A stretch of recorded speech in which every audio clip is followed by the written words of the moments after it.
Difíciles de abordar como la locura, Juanjo. A pesar de que la medicina lo ha abordado de forma científica, la locura sigue siendo un tema tabú. Hoy en Para Todos Lados queremos analizarlo desde una perspectiva filosófica. Para ello contamos con nuestro debate con Jorge de los Santos, que es artista plástico y pensador, filósofo habitual del programa. También tenemos con nosotros a Joseba Achotegui, que es psiquiatra y profesor de psiquiatría de la Universidad de Barcelona, autor, entre otros, del libro Los trastornos mentales, una perspectiva evolucionista. Y por último nos acompaña también José María Álvarez, psicoanalista y jefe de sección del Hospital Psiquiátrico Dr. Villacián de Valladolid y autor del libro, entre otros, Estudios sobre la psicosis. Bienvenidos los tres. Buenas tardes, gracias. La primera pregunta es clarísima, una definición sobre qué es la locura. Por ejemplo, profesor Achotegui.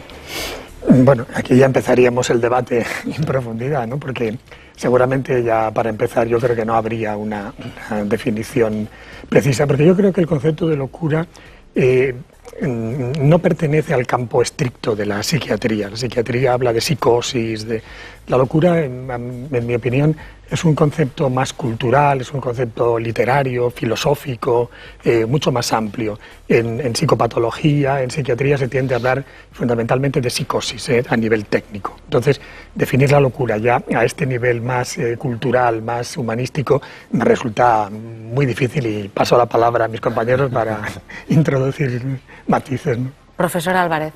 En realidad el concepto de locura, como se acaba de decir, desborda con mucho la estrechez de miras de la psicopatología. Es un concepto cultural, es un concepto entramado con el propio drama humano, de manera que a lo largo de la historia lo que encontramos un poco como referente para poder definirlo es la oposición entre la razón y la locura. Esta oposición se ha acentuado hasta constituir un verdadero enfrentamiento con la aparición de la psiquiatría a lo largo del siglo XIX, puesto que hasta entonces más o menos la razón y la sinrazón venían conviviendo de una manera más o menos armónica. A partir de entonces se constituye toda esta cuestión de lo que ahora llamamos las enfermedades mentales y, por tanto, el concepto antiguo de locura, el concepto antropológico de drama humano, de la locura, tiende a desaparecer y prácticamente ahora se usa muy poco entre los especialistas y se usa más entre gente de la literatura, etcétera, etcétera. Y la población en general, ¿no? Sería como un genérico, ¿no? Todos... Sí. Jorge. Hay una cosa que apunta José María que yo creo que es interesante. Si la locura es la contraposición de la razón, lo que hay que tener en cuenta es que si para algo no está habilitada la razón, es para hablar de la sinrazón. Ahí está posiblemente la gran dificultad que tenga la ciencia médica, que tenga la filosofía, que tenga incluso el arte para abordar este tema de la locura. Y es que en el fondo son formas, maneras de dar razón, pero como te vuelvo a decir, la razón no está habilitada para nada para tratarla sin razón. Es un concepto, tratando de buscar una definición, ¿no? Es un concepto clínico, un concepto moral, un concepto filosófico, un concepto, como decíamos antes, popular. Todo el mundo se atreve a calificar de loco o de locura cualquier cosa, ¿no? Profesor Achotegui. Sí, a nivel cultural, antropológico, pues evidentemente el término, como decíamos, tiene muchísimos referentes y, por desgracia, muchas veces estigmatizadores, ¿no? Que este es el gran problema, ¿no? Que en algunos contextos se usa la idea de locura como creatividad, como genialidad, pero desgraciadamente muchas veces locura va asociada a rechazo, a estigmatización, y este es un punto muy importante para debatir, ¿no? Y para analizar, porque yo, por ejemplo, que trabajo desde la perspectiva evolucionista, pensamos que en realidad la psicosis, la locura, son formas de conducta que han tenido su sentido adaptativo en algunos momentos de la evolución y por eso conservamos los genes que nos predisponen a actuar así. Y son genes ligados a la creatividad, a buscar nuevas iniciativas, a actuar en momentos muy difíciles de manera muy radical. Lo que pasa es que algunas personas tienen esos genes pero no los integran bien. Pero la propensión a esas conductas que consideramos como tan diferentes, la evolución la conserva. Tenemos genes que nos predisponen a esos funcionamientos y los hemos conservado por selección natural porque tienen valor para la adaptación. Puede sorprender, pero es así. ¿Estás de acuerdo?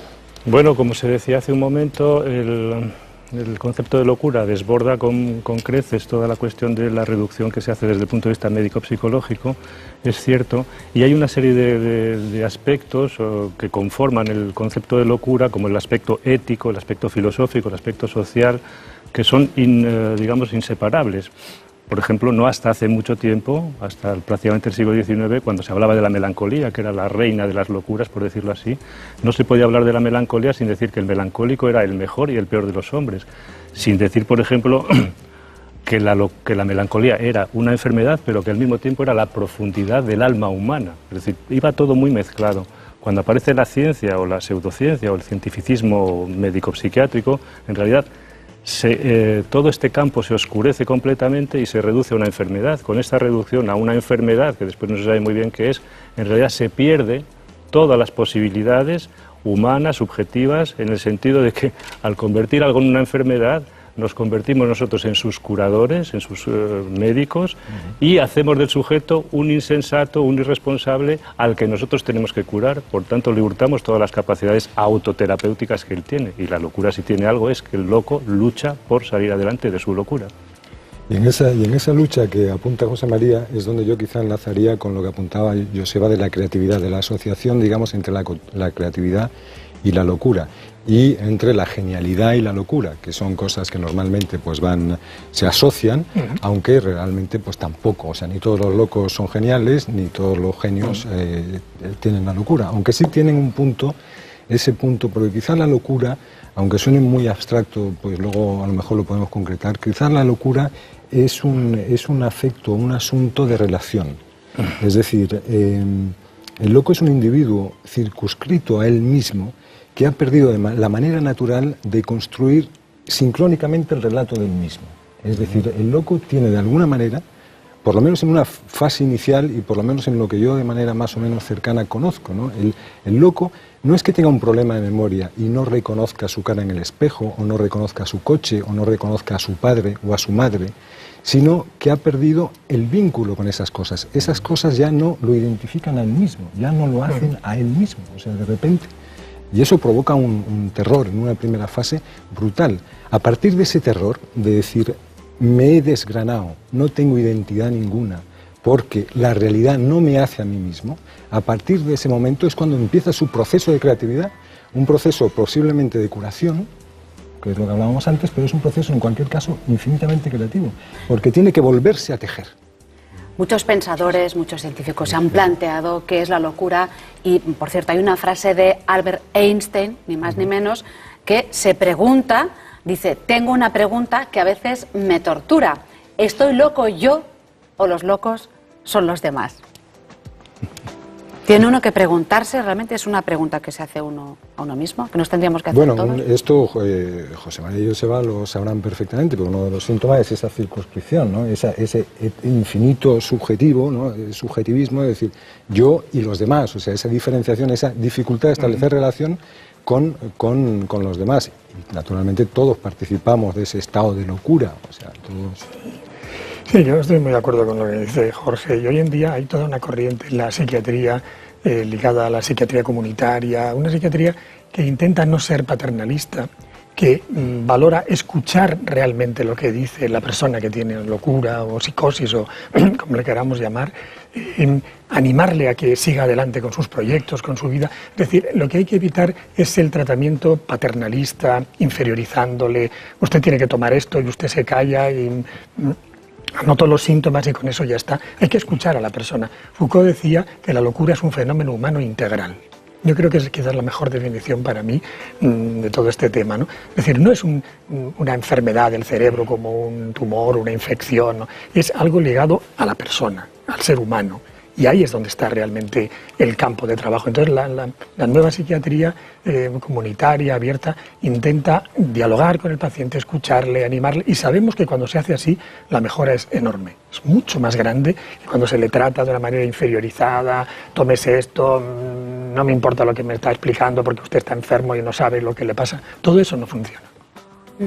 No hay que olvidar, continuando un poco con lo que acabas de plantear, que en realidad dentro de cada loco, en el sentido humano, quizás el concepto de enfermo es mucho más segregativo que el de loco, puesto que en el de loco contemplamos que hay un sujeto que está tratando de hilar para salir del drama en el que está.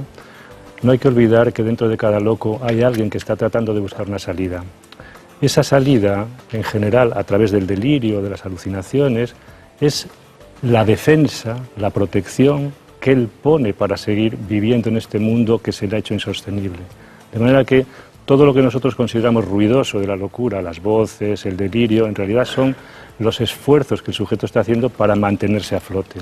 En ese sentido, la locura es creativa por definición. Claro. Así se dice en la antigüedad, lo dice Demócrito, lo dice Platón, lo dice Aristóteles en el Problema 30. No podían separar la melancolía de la creación, porque en el fondo, ya lo decían, y lo dice Stefan Zweig, dice, para crear hay que estar un poco fuera de uno mismo, naturalmente.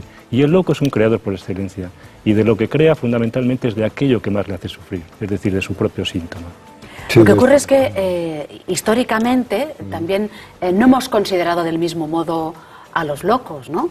Un loco de un siglo, de 2 siglos o de 3 siglos anteriormente, ahora sería un genio, ¿no? O se le ha recalificado. Bueno, es lo que explicaba José María hace un rato. Es verdad, la locura es un producto ético también, es un producto moral, es un producto que segrega o que disgrega. Naturalmente, el loco no ha tenido siempre ni el mismo tratamiento, ni ha sido, digamos, estigmatizado o encerrado. Esto lo explicaba bien Foucault también, de la misma manera en el siglo XVI que en el siglo XVIII, ni en fin. En la Grecia, por ejemplo, era algo que se temía extraordinariamente la locura, pero por otro lado era enormemente admirado porque era el que recibía, digamos, las voces directamente de la divinidad, o sea, la locura la producía el contacto con los dioses. Por ejemplo, el que se acercaba demasiado a las ninfas parecía ninfolepsia, o sea, una manía especial por estar muy cerca de las ninfas y tal y cual, ¿no?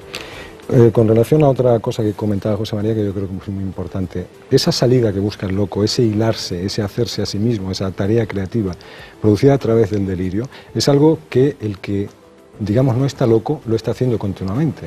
O sea, lo que llamamos la realidad no es nada más que un delirio consensuado. Quiero decir, un delirio en el que, claro, si yo digo, tengo una altura media, pues todos estaremos consensuados que ese delirio mío de que la altura mía es media, pues estamos de acuerdo. Si yo digo, yo soy el hombre más alto del mundo y estoy convencido y dispuesto a matar por ello, entonces dirán, este tío está delirando y tiene clínicamente que ser tratado para sofocar ese delirio mientras le produzca. Quiero decirte, es lo que hacen los niños, por ejemplo, frente a la oscuridad. Componen forma, componen una pequeña melodía, intenta darle razón a eso que no tiene razón ninguna, que es la oscuridad y que es conformar, es consustancial a lo que es un ser humano. Los niños, esos locos bajitos, como decía Serrat, ¿no? Sí, es que realmente el niño expresa mucho más el inconsciente, expresa mucho más todo lo que tiene dentro y quizás, volviendo al concepto general de locura, a veces somos demasiado normópatas, ¿no? Es decir, intentamos funcionar y quieren que funcionemos de una manera como muy en fila india, muy en redil, y yo creo que no es lo mismo diferente que enfermo, ¿no? Esto es una cosa que plantea también Foucault, ¿no? Y realmente el propio planteamiento evolucionista considera que la diversidad es la base de la vida, la biodiversidad y también la psicodiversidad. Hay psicodiversidad, hay muchos tipos de funcionamiento psicológico y que uno sea diferente no quiere decir que sea enfermo, ¿no? Yo creo que hay una tendencia, y ahora que ha salido el DSM-5, el nuevo manual de psiquiatría, se está incrementando mucho la tendencia a confundir diferencia con enfermedad. Entonces se está redefiniendo constantemente la locura, ¿no? Porque veíamos unas imágenes, de hecho, aquí detrás tenemos esta obra de Dalí, que se le calificaba de loco, se le calificaba de genio. ¿Dónde está la frontera? Después del ácido, después del LSD, yo creo que el mayor estímulo para la locura es el arte. Te lo digo porque, en fin, he vivido mucho tiempo en ello y he tenido muchos amigos y he tenido gente que ha padecido, digamos, y que se ha visto comida, digamos, por esta situación. Porque decimos que es un proceso creativo mientras el loco está en fase de curación. Hay un momento en el que el loco se deshilacha completamente, o sea, es imposible cualquier tipo de creación. Por eso relacionar siempre locura o genialidad con creatividad también es algo enormemente cuestionable. En realidad tenemos dos maneras en general de poder explicar la locura. O la explicamos como una defensa, es decir, el sujeto se defiende de algo peor y por tanto construye una casa muy retorcida, es verdad, pero una casa donde vivir, esa es la locura. O lo podemos considerar el efecto de un déficit cerebral, neuroquímico, etcétera, donde todo lo que aparece son manifestaciones de ese déficit. En ese caso, lo único que podemos hacer con esas personas es curarlas, cuidarlas, compadecerlas, etcétera. De la otra manera, tenemos que cogerlos de la mano e indicarles el buen camino, pero el buen camino que ellos están dispuestos a moverse, ¿no? Entonces, en cierta medida, ahí esa decisión ética de los especialistas que tratamos con los locos induce directamente el tratamiento, porque lo que es muy llamativo, como todo el mundo sabe, es qué opiniones tan contrarias hay con respecto a la locura. Es decir, quien pensamos que tiene que ver con la subjetividad y quien piensa que tiene que ver con el cerebro. Los locos que ven esas personas que piensan que solo tiene que ver con el cerebro, ¿qué les dicen a ellos? ¿Y por qué a nosotros nos dicen, yo estaba mejor cuando estaba loco que ahora? Desde que no tengo las voces estoy más solo.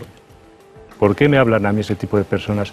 ¿Y por qué a otras personas les cuentan otras cosas de tal manera que ellos siguen pensando que es una enfermedad de un órgano, del cerebro, por ejemplo? Sí, estoy muy de acuerdo, ¿no? La idea de que el trastorno mental no está nada claro, tal como hoy en día se cree, que es una enfermedad del cerebro. El cerebro tiene las mismas enfermedades que los demás órganos. Tiene tumores, tiene infecciones, accidentes vasculares, problemas de inmunidad.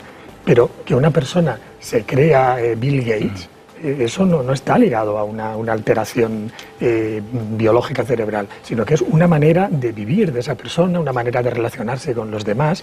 Incluso una persona que tiene un tumor puede tener un momento en que tiene un delirio, una alucinación de ese tipo, pero es un momento. Pero cuando una persona estructura su vida de una determinada manera, considerar que eso es una enfermedad cerebral como una infección o un tumor, creo que no es correcto, ¿no? Y sin embargo se difunde continuamente eso en los medios y la opinión pública yo creo que ya lo piensa de manera casi habitual. Y es muy discutible. Otra cosa que piensa la opinión pública o que a veces se pregunta es, ¿nos hemos vuelto todos locos? ¿Estamos locos? ¿Cuál es la respuesta a esa pregunta? Están diciendo cosas muy interesantes, creo yo, Joseba y José María. Estamos todos locos. Mira, yo te pongo un ejemplo. Por ejemplo, la disociación, lo que yo no hace mucho oí hablar al responsable de los servicios psiquiátricos de Jerusalén, de la ciudad de Jerusalén. Y se hablaba del síndrome de Jerusalén. Es decir, ¿dónde está la frontera entre la mística y la locura? Porque claro, tú vas en Jerusalén y ves gente que es Jesucristo, o que es la encarnación, o que le habla y tal. Claro, el hombre explicaba, dice, bueno, mire, nosotros, la gente que padece, que la vemos padeciendo, o que produce daño a alguien que pase por el lado, pues esto lo intentamos devolver a su país, pues normalmente hay gente que va en peregrinación y tal, ¿no? Quiero decirte, no hay una diferenciación clara, y esto que apuntaba Joseba es muy importante, es decir, la enfermedad, o sea, el cerebro es un órgano, la consideración de enfermedad o no es algo que tiene que cambiar o que tiene que poner en cuestión sustancialmente lo que podemos entender por la locura, o sea, es la conformación de una realidad que le hace subsistir a este individuo, cosa que hacemos todos los demás.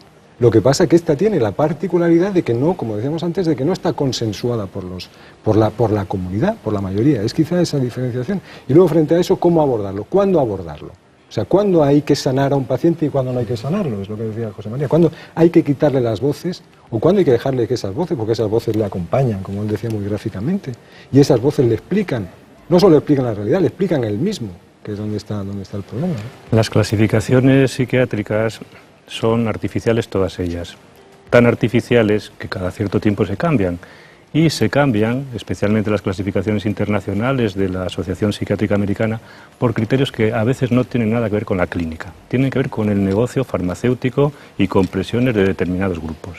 Por ejemplo, hubo un tiempo en que la homosexualidad se consideraba un trastorno, pero un sector muy importante de la sociedad americana, e incluso de los psiquiatras americanos que eran homosexuales, dijeron, oye, que yo no soy trastornado. Rápidamente desapareció la enfermedad. Y esto es un ejemplo para indicar que hay muchas enfermedades que se crean o se inventan por determinados intereses. Sobre todo hay que pensar que las clasificaciones internacionales actuales están determinadas por los grupos farmacéuticos y que si uno mira qué taxonomías dominan en esas clasificaciones, lo que ve es que detrás están las grandes moléculas, los grandes efectos de los psicofármacos organizando todo ese panorama. Como antes que citaba la melancolía, ¿no? Esa melancolía que antiguamente pues definía a un loco, hoy quizás sería una depresión o quizá se trataría con algún ansiolítico, ¿no? Un trastorno bipolar donde cabe todo y Quiere decir que cabe todo. Hay dos maneras de entender la patología. La cortamos en trocitos y decimos son categorías distintas, son estructuras o son entidades, o hay un continuum y todo el mundo tiene algo de todo.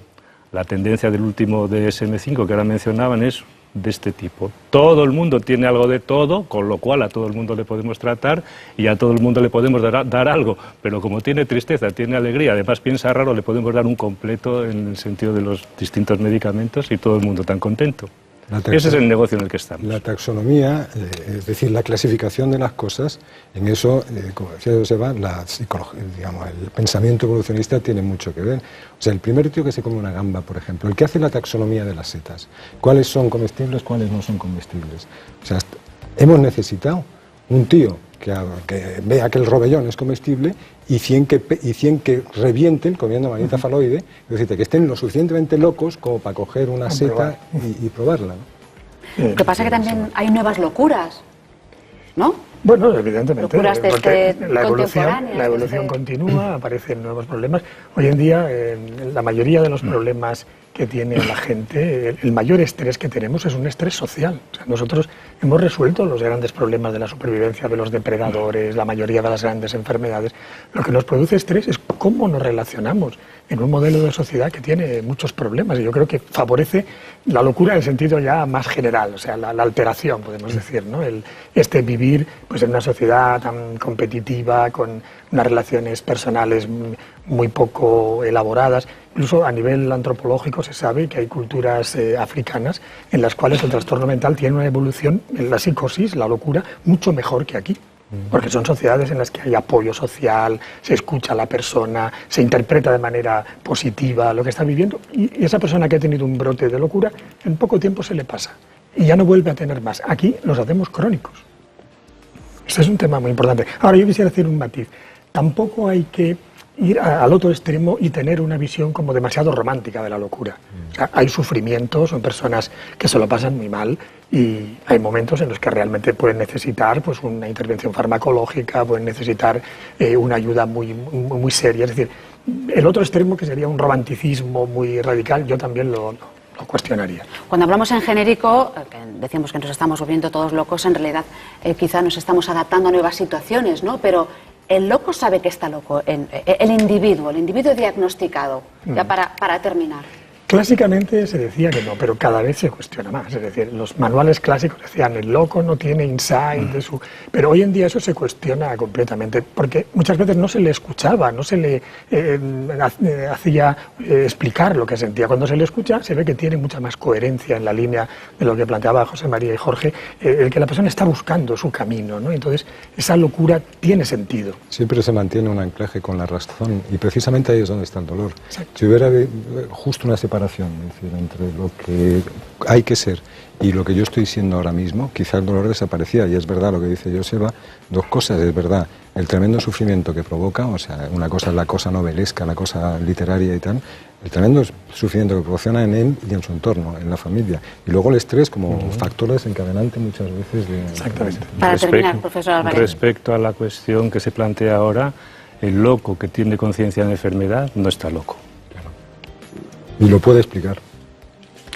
Bueno, pues lo dejamos aquí. Eso es lo que hemos intentado, definir la locura, la de siempre, la de ahora, y la que, pues bueno, hemos planteado a nuestros invitados. Le agradecemos mucho tanto a Jorge de los Santos como a Joseba Txotegi como a José María Álvarez. Gracias. Un placer, Marta. Gracias. Un placer.